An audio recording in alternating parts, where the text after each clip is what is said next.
Le Centre africain de contrôle et de prévention des maladies, Africa CDC, dénombre dans son bilan hebdomadaire une hausse de plus de 50 000 cas positifs de Covid-19 en Afrique, portant ainsi le nombre total à plus de 4,512 millions de cas au 30 avril 2021. Cette croissance, selon l'Agence de santé publique, est due à la négligence dans l'application des mesures barrières. Les rassemblements de masse, en dépit des interdictions imposées, sont en majorité à la base de cette multiplication de cas sur le continent, selon le CDC Afrique.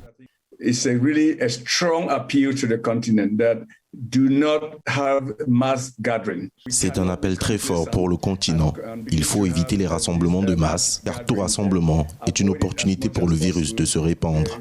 Les mêmes mesures que nous avons prises l'année dernière devraient être reprises.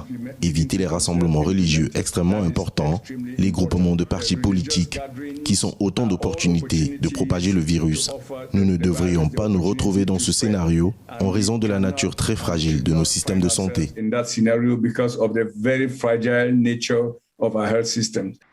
Les Africains doivent se réveiller et prendre conscience. La Covid-19 tue et tue rapidement. L'Inde, parmi les plus gros fabricants mondiaux, a dû interrompre ses envois de cargaison de vaccins anti-Covid-19. Le pays évoque l'effondrement de son système de santé qui ploie sous une deuxième vague d'infection et veut disposer d'une quantité suffisante pour sa population. À ce jour, les cas de contamination en Inde sont évalués à 18,8 millions. Nous regardons la situation en Inde avec une totale incrédulité. Il y a quelques semaines, le gouvernement signalait environ 36 000 nouveaux cas et aujourd'hui, le nombre de personnes infectées est passé à 350 000 cas par jour.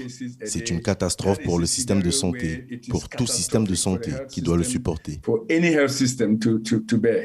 C'est donc une mise en garde contre la propagation rapide du virus que lance le Centre de prévention. Le directeur du CDC Afrique, le Dr John Kengasong, a d'ailleurs annoncé la tenue, la première semaine du mois de mai 2021, d'une réunion d'urgence avec l'Union africaine. Objectif, proposer un plan d'action collectif et plus adapté.